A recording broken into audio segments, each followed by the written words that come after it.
哎，你们是新生吧？确定有学分兑换，可别专程来消遣老头子我啊！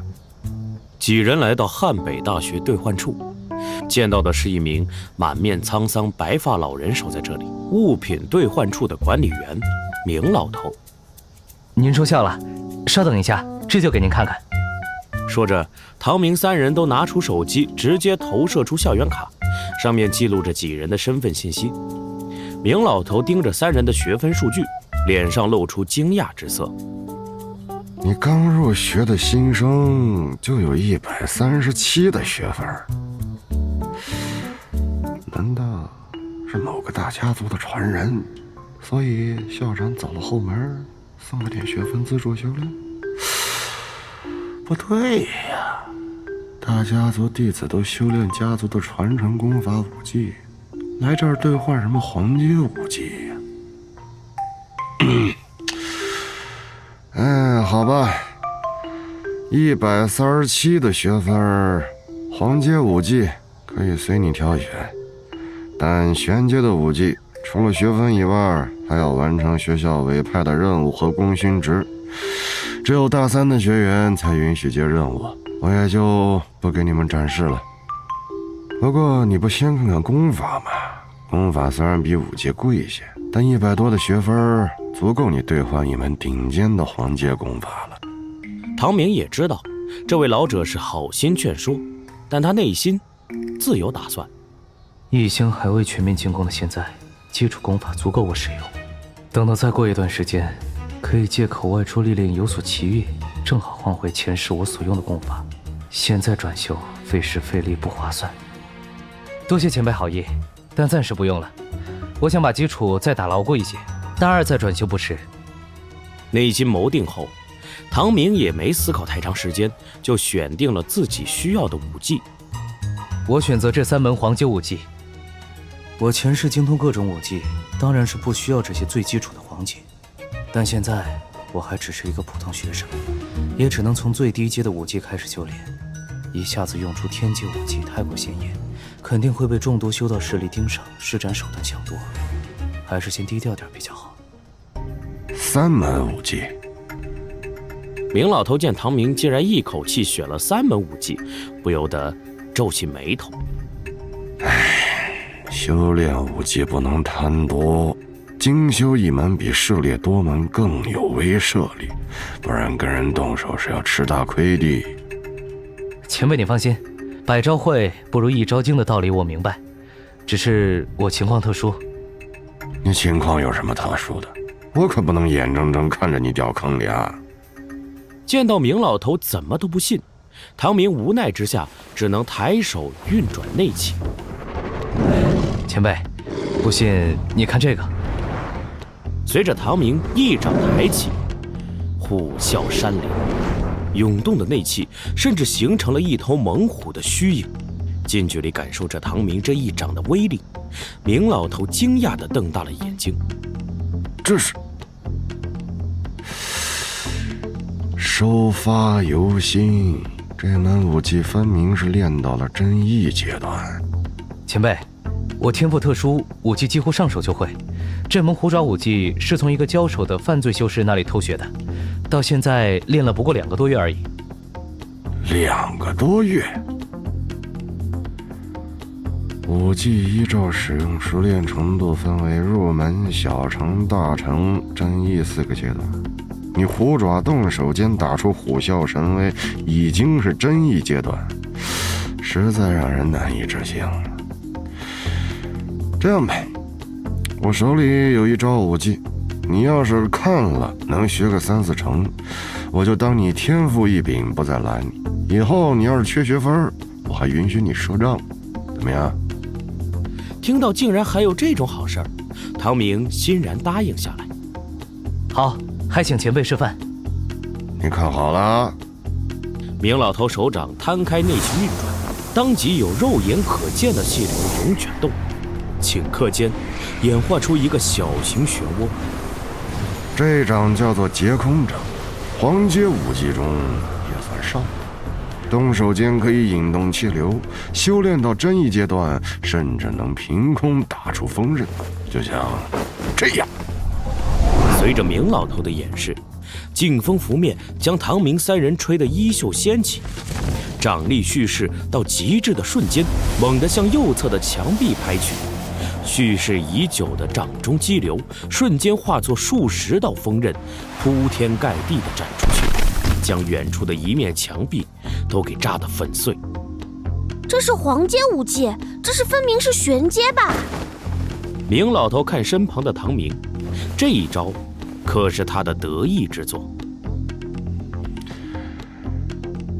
怎么样，学会了吗？是这样吗？在明老头的注视下，唐明伸出手掌，掌心气流涌动，形成一道不稳定的锋刃，跟明老头展现出的劫空掌几乎一模一样。盯着唐明手中的锋刃，明老头差点没把自己的眼珠子都给瞪出来，但他马上反应过来，一把搂着唐明的肩膀，用力地拍着。好小子啊，有天赋，虽然比我年轻的时候差了一点点，不过没关系，这说明你还有进步空间，以后有什么问题尽管来找我。好的，谢谢前辈。这位老者给我的威胁感，还有抢过月山，也不知道是个什么人物。1个月后，汉北大学修炼室，王晶晶悍然拔剑，方家掌力与王家的剑术正面碰撞，一股强横的力道透过长剑震荡周身，让王晶晶的脸色有些凝重。这是震技。还有呢，螺旋镜。一招抢夺优势，方小莹乘胜追击，再度扑了过来。手臂上螺旋气流旋转，穿透防御，打得王晶晶的长剑脱手，直接甩飞到远处。怎么样？我已经完全掌握了螺旋镜和震镜的用法，加上火炮拳，现在2品修士都挡不住我几招。你实力提升了不少，就是心高气傲，在战斗中不够专注，这点要改改才行。你忘了我的剑气吗？啊！直到这时，方小莹才意识到什么，呆呆地张着嘴。下一刻，随着王晶晶部下的剑气爆发，方小莹身上 T 恤短裤突然破裂，露出大片肌肤，吓得她急忙蹲在地上。擦擦汗吧，也算是给你个教训。擂台之上生死有命，下次可就不是破件衣服这么简单的事了。是。也不知道唐明那边修行的顺不顺利。汉北大学郊外，树林，唐明赤裸着上半身，盘坐在岩石上，盘腿修炼，身周内气涌动。前世的武技虽然不能使用，但3门武技都轻松地修炼到了真意阶段，修为也正式达到了2品。以后修炼微子淬炼秘法就不用再进医疗舱了，自我内气滋养修复就可以了。明天就是擂台战，回去睡一觉吧，别到时候迟到了。随着唐明起身，身后暴露出来的岩壁上满是拳印和裂痕，全都是被恐怖力道肆虐过的痕迹。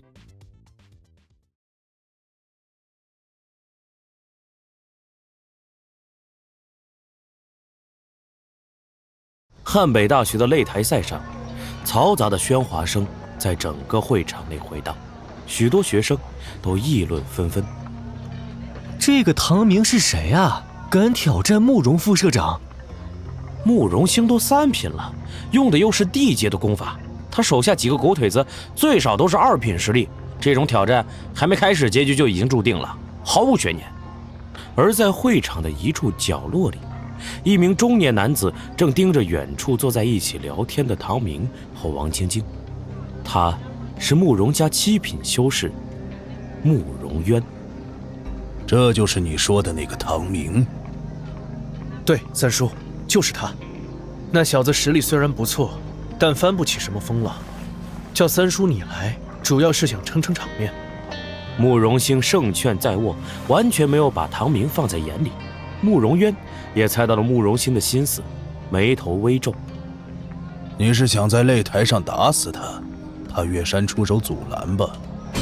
三叔，这小子实在嚣张。一个没有身份背景的小子，你想杀就杀，但王晶晶就算了，你这样动手，难保他族内的长辈不会发疯，到时候我们会很被动。慕容兴不敢忤逆慕容渊的决定，低着头咬牙切齿，满脸不甘心。你还是格局太小啊！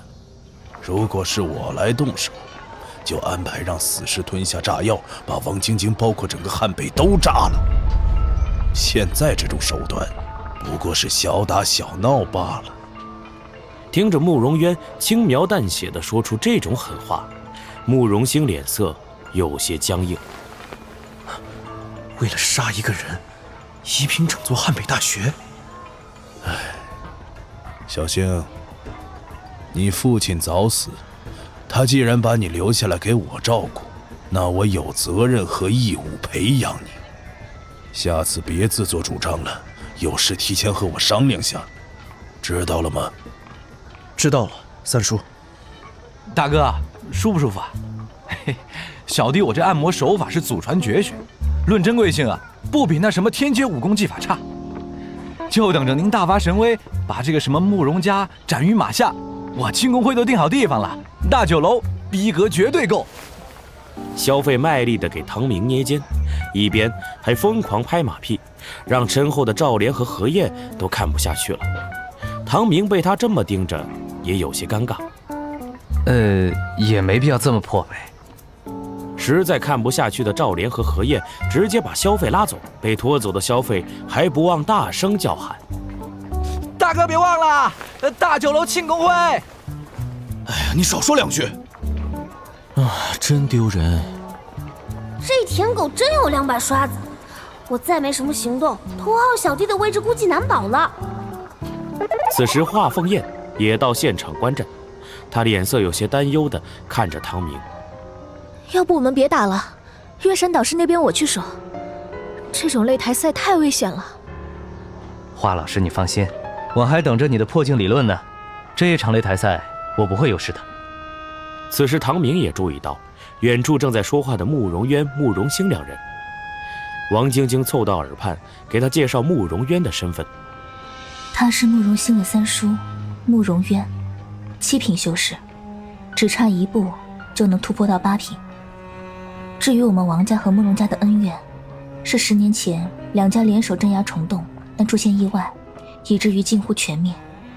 唯有我三叔王岩重伤逃出来，但之后一直昏迷不醒。慕容兴的父亲慕容清就死在虫洞里，死前曾传出三叔的名字作为信息，慕容家便以为是我们王家陷害他们，两家就此结怨，纷争不断。为什么慕容家仅凭一个名字就一口咬死是王家暗中陷害？这我也不清楚，不过当时慕容清天赋极强，预定了下一任慕容家家主，死在虫洞里确实有些可惜。前世大战后期，慕容家负责守卫的领地不断丢失，高手战死却不见尸身，这里面绝对藏着隐秘。前世地形潜藏着无数叛徒，不然也不会在决战中节节败退，不堪一击。这时登上擂台的岳山催动内气，让自己的声音覆盖整个会场。生死擂台受修士联盟庇护，比斗者擂台之上，生死有命，事后不得报复，不然修士联盟将追究事后责任。第一战，方小莹对赵雄。等待多时的方小莹兴奋地站起身，摩拳擦掌。我第一个。打不过就认输，别逞强。唐大哥，你放心，那什么大笨熊根本不是我的对手。这时岳山刚好从擂台上走下来，路过方小莹身旁，忍不住劝说：赵雄是3品修士，他修炼的功法在皇阶中都算上乘，你最好还是小心点。不过你们3个还真会惹事儿，竟然签下了生死斗，打不过的话趁早投降，我会救下你们。我就先多谢岳山导师了，但现在说认输什么的还早了点儿。之前我们定下的赌约，恐怕今天就可以实现了。你是说你们3个都有修士2品的实力了？不过就算这样，也不是慕容信他们的对手。擂台上见真章。随着对决双方都登上了擂台，引得台下众人激烈讨论。这体格也差太多了吧？别说体格，修为也差着呢，我都看不下去了。唉，希望赵雄能下手轻点吧。听着台下议论，赵雄嚣张地笑起来。方家又怎么样？我后面站着更强的慕容家。我劝你识相点，直接认输，还能少受点罪。方小英懒得跟他废话，直接运转内气。见到两人都已经准备完毕，岳山也不再浪费时间。比斗开始！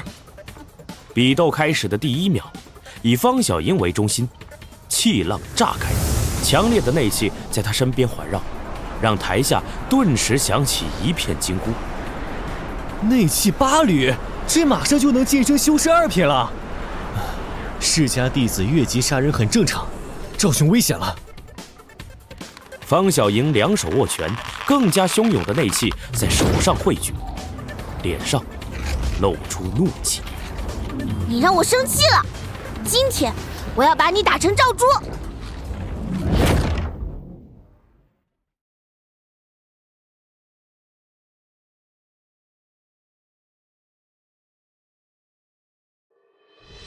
小莹秘法，子弹拳。擂台上，方小莹气势汹涌地朝赵雄一拳轰过去，却被赵雄反手抓住，硬生生扛下激荡的劲力，逼得方小莹后退一步。哼，还没完呢！小莹秘法，机关枪拳。再度扑上去的方小莹化身狂风，挥起的拳头直接带起一片残影，如狂风暴雨。但赵雄双手护在身前，守得密不透风，巍然不动。见到这一幕，在台下观战的岳山脸色凝重。方小莹的自创的秘法虽然很强，但终究不过是2品修士水准。赵雄一旦抓住机会反击，方小莹就麻烦了。刚才你口气这么大，我还以为你多厉害，但现在看来，方家的修道种子，不过如此。哼，你一个大3学生欺负我刚入学的，也不嫌丢人。我要是你，早挖个地洞钻进去了。这句话瞬间激怒了赵雄，他干脆绝招他还没用呢，看样子是想一招定胜负。只希望他别轻敌吧。擂台上两人已经攻守互换，在赵雄的暴力肆虐下，擂台都快被打碎了。但方小莹也利用身法优势，一边躲开赵雄攻击的同时，还不忘嘲讽：“大笨熊，我在这里，你力气再大打不着我，气死你，气死你！”黑熊踏地，气得脸色发黑的赵雄突然暴起，两只拳头狠狠捶向地面，巨大的力道轰然砸落。顷刻间，坚固的岩石地面如同波浪般震颤起来。这下看你怎么躲！糟糕了，骗你的，大笨熊！就在即将倒地的瞬间，原本脸色慌张的方小莹表情一变，猛然回头。小莹秘法，火炮拳！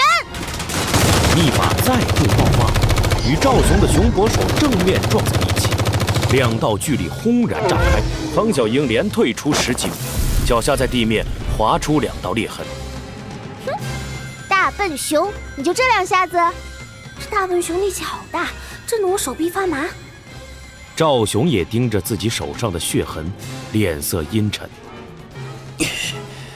不愧是方家的修道种子，差2个品阶都能伤到我。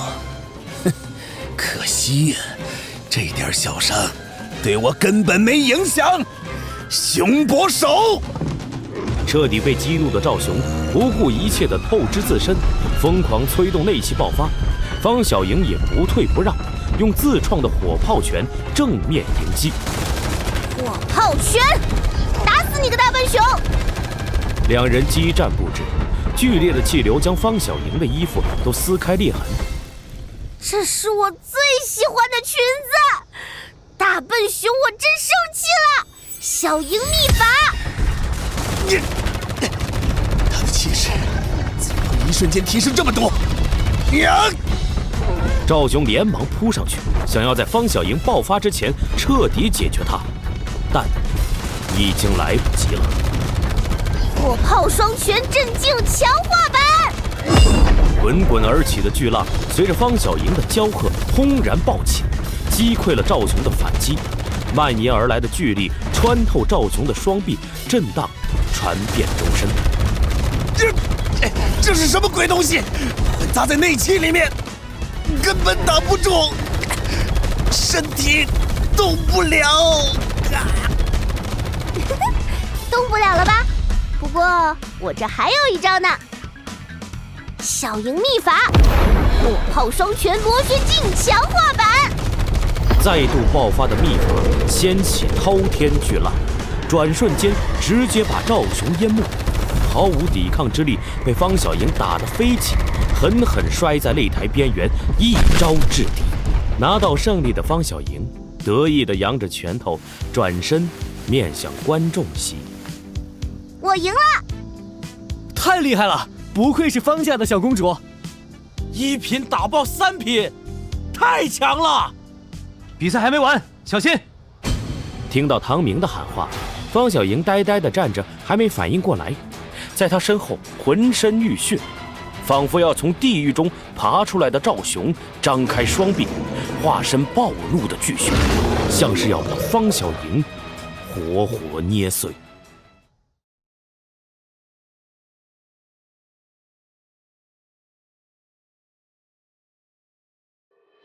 赵雄一脸凶悍地扑向方小莹，而方小莹呆呆地站在原地，没能反应过来。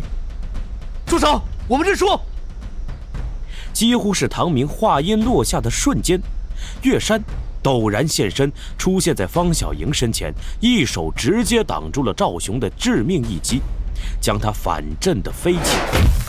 方小莹认输，第1场赵雄胜。岳山宣布方小莹认输的同时，刚刚反应过来的现场观众全都沸腾了，众人愤怒地大声讨伐。喂，这是装死偷袭吧？这都能行？赵雄还算男人？抗议抗议！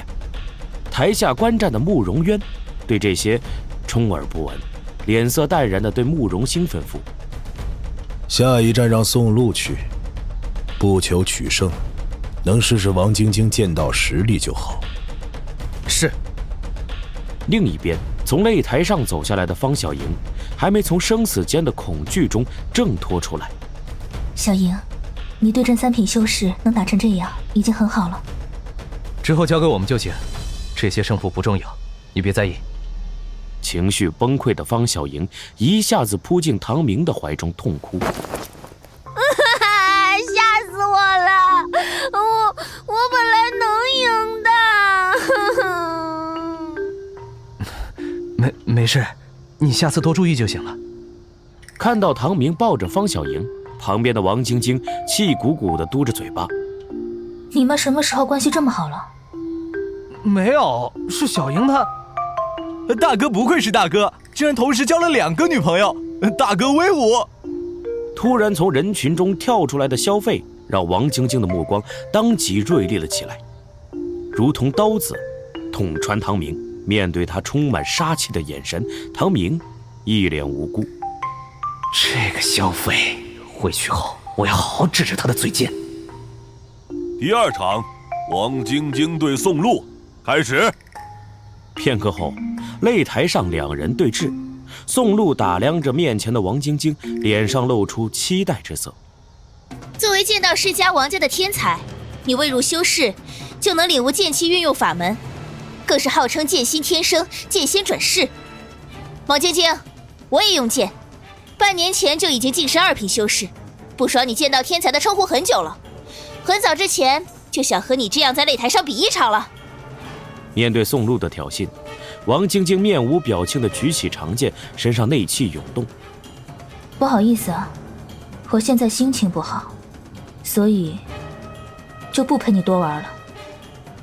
话音未落，王晶晶悍然出现，凌厉的剑气在擂台上狂飙猛进，把身前的宋禄淹没。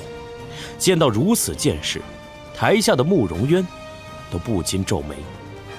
王家剑修，剑气等同于内气，这个王晶晶已经快踏入2品修士了。以他的天赋，几年之后将会是慕容家的先父大患，不能多留。擂台上，宋禄出剑，正面迎上去。面对这等骇人的剑势，他内心也在惊叹。都说王晶晶天生剑心通明，就算不入先天，使用凡俗兵器也能斩出剑气，没想到是真的。但我也不弱于他，看我剑法清风！宋禄一声怒喝，剑光暴起，迎面袭来的剑气却被王晶晶一剑崩开。只是同样是剑气碰撞，宋禄持剑的手却被震得微微颤抖，让他脸上露出不甘之色。我修为比他高，但接下他随手几招都这么费力，还要继续吗？看出对手的颓色，王晶晶面色平静。这种程度的战斗对他而言毫无消耗。拿出你全部的实力，别敷衍我！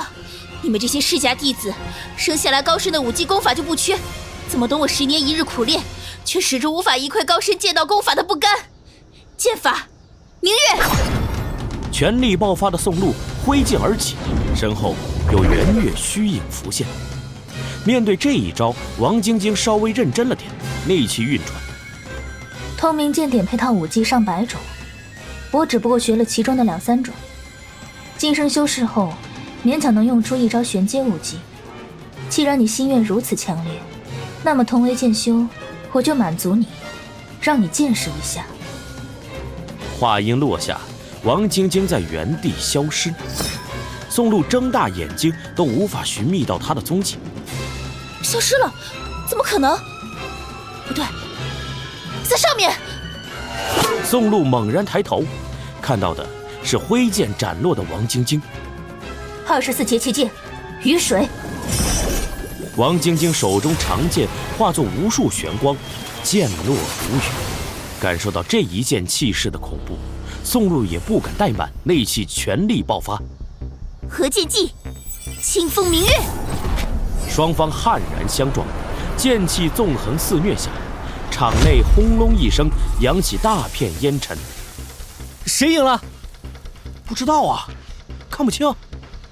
哇，这个破坏力，说3品都有人信吧？宋禄的清风剑法、明月剑法都是黄阶武技，再加上合用之法，两者叠加，威力接近玄阶武技，面对3品修士都有一战之力。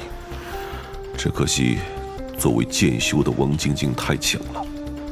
片刻之后，烟尘散尽，只见宋禄跪坐在地上，身上衣服撕裂，长剑折断。王晶晶则是毫发无伤地站在他面前，收剑入鞘。宋禄双目无神地盯着面前的碎剑。我认输。第2场，王晶晶胜。取胜的王晶晶神色淡然地走下台，让会场内再度沸腾起来。不愧是王家的修道种子，一剑在手，剑气纵横，搞得我现在都想当剑修了。岳山看向被工作人员披上黑袍扶下去的宋禄，内心也不禁感叹：剑气撕裂衣物而不伤及人体，王晶晶的剑道天赋恐怕可以算作华国年轻一辈之最了。台下的方小莹见王晶晶过来，缩了缩脖子，甚至还有点害怕。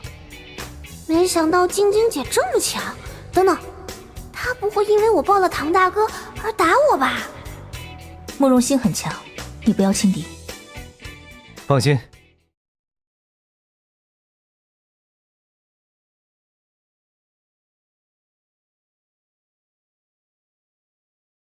我要称赞你没有逃跑的勇气。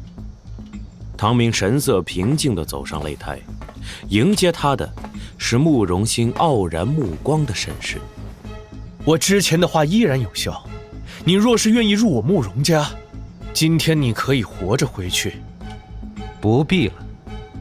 听到这个意料之中的答案，慕容兴轻蔑地笑了笑。呵呵，我看你是喜欢上了王晶晶那个婊子了吧？实话告诉你，别看王晶晶气质冷清，实际上早就跟世家弟子预定道侣。你天赋再强又能如何？迟早被甩掉，真不如跟着我混。希望你的手上功夫也像你的嘴这么厉害。哼，敢驳我慕容家的面子，今天你就别想活着走下这个擂台。第3场比赛现在开始。几乎是在岳山宣布的瞬间，慕容兴引动外围灵气汇聚，周身更是有黑色气流涌动，隐隐有着江河流动的浪涛声。太阴震狱。随着慕容兴的操控，众多灵毒化成的丝线空中转弯，以极其诡异刁钻的角度将唐明淹没。唐大哥！众人见到这一幕，纷纷惊呼着想要出手救人。但就在这一刻，唐明抬手爆发内气，如此剧烈的内气变化，让观战的众人脸色又是一变。这是内气10缕，2品修士。唐明晋升2品修士了。他做火箭修炼的吗？怎么这么快？顾不上自己暴露修为给众人带来的震撼，唐明蹲下身子，一手按在地上。风暴螺旋，内气暴起，瞬间化作狂暴的龙卷风，将唐明护在其中。黑色的灵毒被狂风搅碎，溢出的强烈毒素把整个擂台的地面都侵蚀得一片焦黑。但在最中央的唐明却毫发无伤。见到唐明一招逆转局势，一颗心悬起来的王晶晶跟方小莹才松了一口气。哼，唐大哥这招厉害，以后记得教我啊！台上一招破局的唐明，脸色平静地看着慕容兴。就这，还有后招吗？该死的泥腿子！整个一毒人，这还打个毛啊！岳山导师，这种程度的灵毒已经超过正常比试的范围了，你快制止他们啊！毒笼罩住袭杀过来的碎石，无论是什么东西，在2次提纯的灵毒侵蚀下，都会彻底腐烂。人体精力的发挥需要直接触碰物体，石头正好充当触碰的媒介。震惊！唐明后发先至，一拳打在碎石上，承受第2次巨力冲击的碎石将覆盖在上面的灵毒直接震散。还敢挣扎，死！见到唐明竟然还能找到破解的方法，慕容兴恼怒地涌出更多灵毒，但数量再多的灵毒也缠不住接连不断炸起的气劲。厉害啊，竟然能想到这个办法！哎，唐明说不定还有赢的希望。顷刻间的激斗，唐明已经逼近到慕容兴面前。螺旋震劲，全力爆发的一拳，悍然击碎了阻挡在面前的灵毒，也露出慕容兴惊恐的脸。但下一刻，慕容兴脸上的惊慌陡然变成了狰狞的笑容。你以为我没想到这点吗？黑死牢狱！全力爆发的灵毒化作巨大的囚牢，将唐明团团围住，彻底围困在中央。黑死牢狱，这是我用的最熟的一招玄阶武技。困住敌人，然后从脚趾头开始，到小腿、大腿、躯干、双臂，最后是头颅，一点点的，一寸寸的溶解掉，直到化成一滩血水。失去了那些破石头，你还怎么破解我这一招？不想受尽折磨而死，可以跪下来求我，说不定我会慈悲的直接了结你的性命。太阴镇狱功能自在的操控灵毒，完全是依靠自身内气格局。慕容兴，你觉得如果你的精神受创，会怎么样。你什么意思？精神受创，内气便会运转停滞，相应的功法的运作也会停止。意思就是你要输了。该死！一线！在慕容兴的操控下，当即无数灵毒像钢针一样刺向唐明，囚笼化作棺椁，但唐明仍旧淡然自若，开口轻轻吐出一字：临。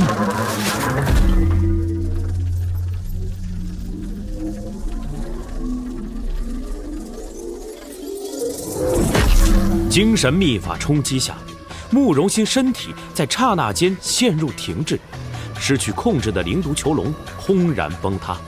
台下的慕容渊大惊失色：九字真言精神秘法，怎么可能？这秘法不是被藏在帝都军校吗？这小子怎么学会的？而擂台上，唐明一拳结结实实地打在慕容兴身上，将他打得跪地吐血。太阴镇狱功很强，只可惜你太弱了。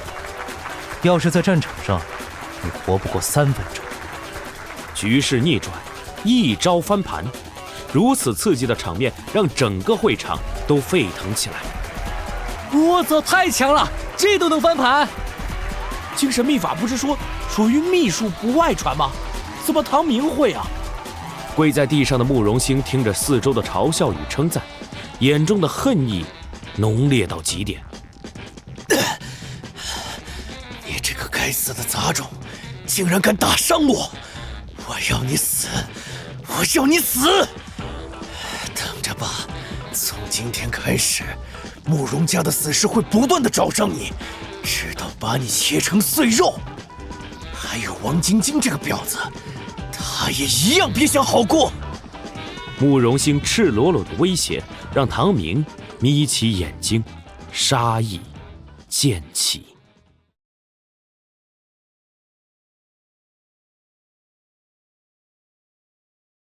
的反应，唐明更加坚定自己的猜测。地阶功法的改善哪有这么容易？不然华国的地阶功法不会才区区几十部。方家老祖精才绝艳，天门秘传也耗费了大量人力物力才得以大致完善。慕容家凭什么独立完成？就算没一起的乱流几乎夷平了整座擂台。慕容渊全身被灵毒包裹，阴狠地盯着挡在面前的月山。月山，你敢阻我？生死擂台，生死有命，事后不得报复，这是修士联盟立下的规矩。慕容信没有认输，被杀了也怨不得别人。慕容渊，你想和整个修士联盟作对，你代表得了慕容家吗？月山半步不退，反而催动内气，将慕容渊逼退。难以突破月山的阻拦，以及顾及修士联盟的追杀，暴怒中的慕容渊进退两难，内心怒火化作漫天灵毒，悍然击穿了会场上方的圆顶。慕容渊把冻成冰雕的慕容兴尸体抱起，盯着远处的唐明，眼中弥漫着赤裸裸的杀意。好，很好，唐明，我记住你了。你最好老老实实的待在汉北一辈子不出去，不然踏出校门的那一刻，就是你身死之时。不用慕容前辈操心，我唐明修道之路才刚起步，肯定能比你走得更远。将来谁死还不好说。如果不是担心死穴攻击之后慕容兴横死家中会被推罪于王家，迁怒清净，倒是可以免了这些麻烦。你有种，我倒要看看月山能护得了你几时。唐明是我的学生，他只要再校一天，我就会保他一天的安全。慕容渊也没跟他废话，催动灵毒化作一道黑影冲天而起。小子，我必杀你！月山保不住你的。见到慕容渊离开，月山这才松了口气，看着身旁的唐明：你啊，以后还是尽量待在学校里吧，有我护着，慕容渊不会轻易对你出手。至于慕容家那边这件事情也是因我而起，王家会从中周旋，而且慕容清死后，他这一脉在家族中早已失弱，也就慕容渊死心护持，其他人不一定会愿意插手。正闭着眼睛说梦话。唐明，你是我大哥，你别想跑。庆功会大酒楼，我叫了好多美女，猛男也有。晶晶。片刻后，唐明如约来到湖边，见到了沐浴在月色下的王晶晶。此时的王晶晶换上了一身蓝白长裙，笑容明媚地看着他。你来了。晶晶，你这是？看着面前容颜绝色的女子，哪怕是经历2世的唐明，此时也有些不知所措。我从小被家族叫做天才，一直到广城中学，第一次在同龄人身上感受到挫败感。从那之后，那个人就在我心里住了下来。你应该能猜到我说的那个人是谁吧？慕容家在世家中势力很大，做事又很少有顾忌，只要你出了学校，他们很可能会派人暗杀。能够对抗世家的只有世家。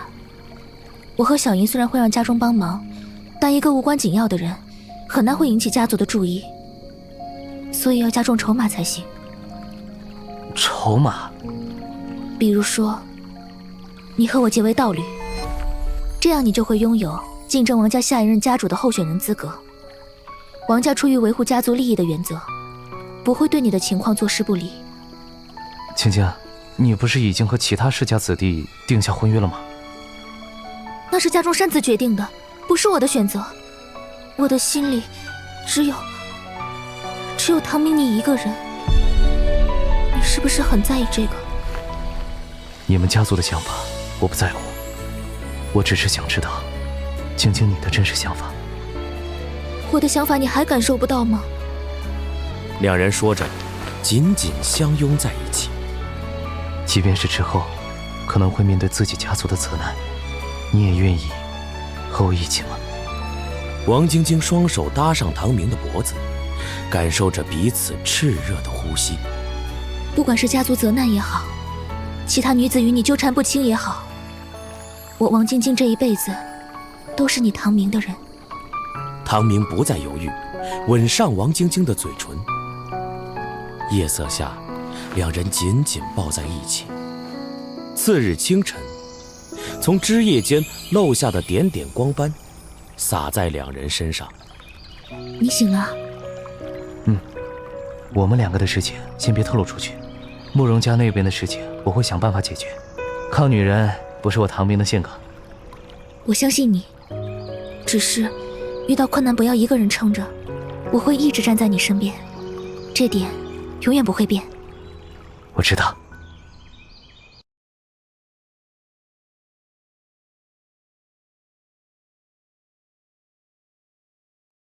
帝都慕容集团安保森严的会议室内，慕容家代理家主慕容天坐在主位上。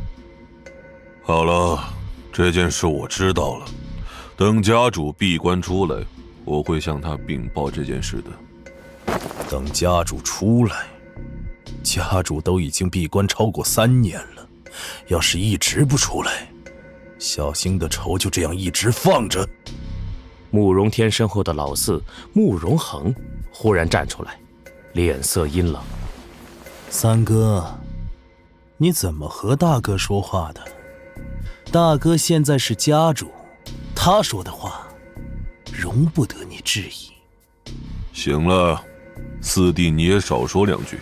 三弟和小星关系好，情绪失控也正常。见到两人一唱一和，慕容渊更加恼怒。不用你假惺惺，慕容天，我敬你，叫你一声大哥，你别以为你这代理家主的位置是怎么坐上的，要不是二哥在虫洞出事，家主的位置能轮到你。三弟，小星是二弟的独子，他死了，我也不好受啊。你不好受？小星在家族一直备受排挤，不然也不会去汉北上学。别说这些你都不知道。二哥修为那么强，怎么会那么容易就死在虫洞里？而且我们和异星那边还有合作，说不定二哥会死在虫洞里，就是因为挡了你慕容天的路。二哥不死，你慕容天根本没有当家主的希望，哪里会像这样？家主闭关，让你代理家主之位。够了！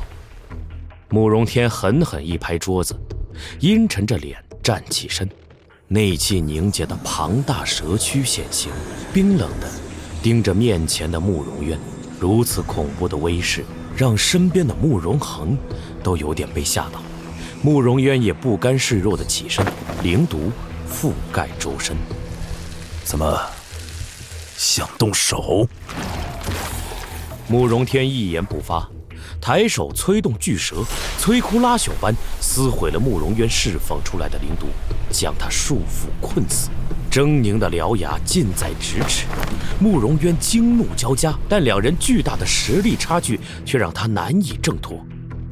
大哥想杀我灭口吗？你想死很容易，只是要是还像刚才那样胡说，我会让你求死不能，信不信？慕容天脸色阴沉地挥手散去巨蛇。慕容渊虽然不服，但实力不如的情况下，也不敢再说什么。小星的仇自然会报，只是不是现在。家主修炼正在关键时刻，不是节外生枝的时期。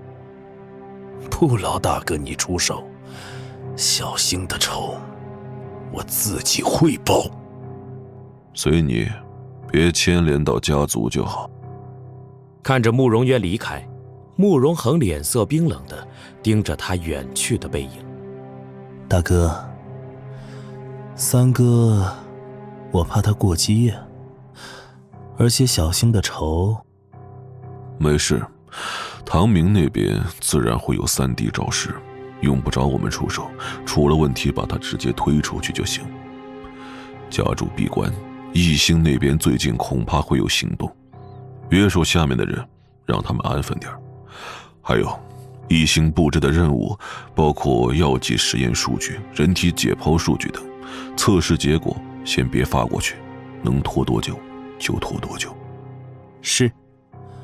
对了，我这边收到消息，华国准备挑选一批修道种子重点培养，尽量降低世家在修道界的影响力。我们要不要阻止？为什么要阻止？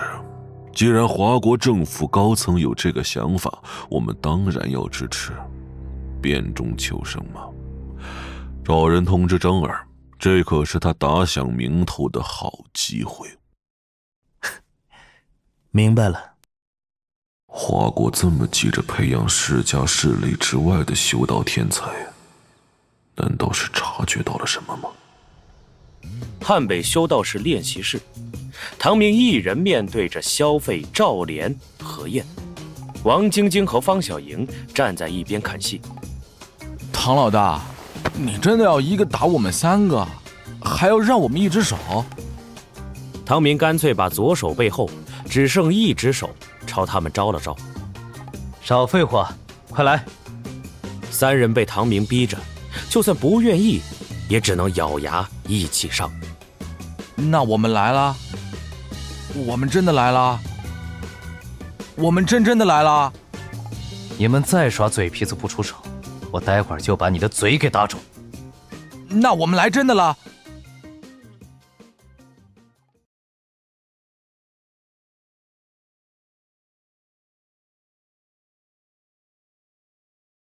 三人一齐朝着唐明扑过去。赵莲率先一棍子砸下，却被唐明反手抓住，顺势踢飞，挡住何晏劈砍过来的长刀。这时，萧费忽然从身后跃起，一拳狠狠打过来。强攻？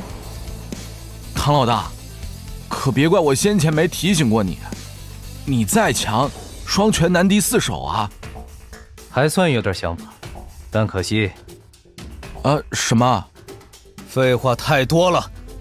唐明仰头避过这一拳，身体以不可思议的姿态扭曲着，一脚踹在满脸错愕的萧费肚子上，连带着他和何晏一起踹飞。两人呼啸着从观战的王晶晶和方小莹面前飞过。这3个人完全没有配合，我打他们都不用第二招。剩下的赵莲将3节棍拼成一根长棍，紧随着很有内气，化作一串残影，朝着唐明扑过去。我们还没输呢！看着这一棍迎面砸下来，唐明从容不迫地躲开，内气当作爆发推进的燃料，展出相同招式，劈出的刀气正面将何晏的刀气斩碎。你竟然能空手劈出刀气！取巧而已，那不是刀气，而是空气压缩的气刃，借用了另一种叫做劈空掌的武技灵感。内气压制到同等程度的情况下，都能一只手打我们3个，这就是全国修道种子级别的战力吗？两人垂头丧气，脸色有些黯然。唐明看着他们，却有截然不同的看法。有恒心，有毅力，敢战不怯战。一个能悟出内气爆发的技巧，一个能偷学练出刀气招式，这2人的资质绝对是顶尖级别的。至于这个萧费，赶紧起来，不然我直接往你身上丢刀气了。听到这声音，萧费不敢再装死，连忙跳起来。打完了，挺好，交流战嘛，友谊第一。话说唐老大，上次庆功会你个主角没来，搞得我很难下台啊。听到萧费提起庆功会，唐明脸色尴尬。这家伙定个天上人家的顶级会所，我要真去了，晶晶估计得拿剑追着我砍了。不过挨了我那一脚的力道还能活蹦乱跳，这货倒是皮糙肉厚。怎么，交流战，我们是不是来的不是时候啊？这时，岳山带着一位男生从远处走来，几人连忙起身迎接。岳山导师，先停下吧。唐明，介绍个人给你认识。你好，我是易成平。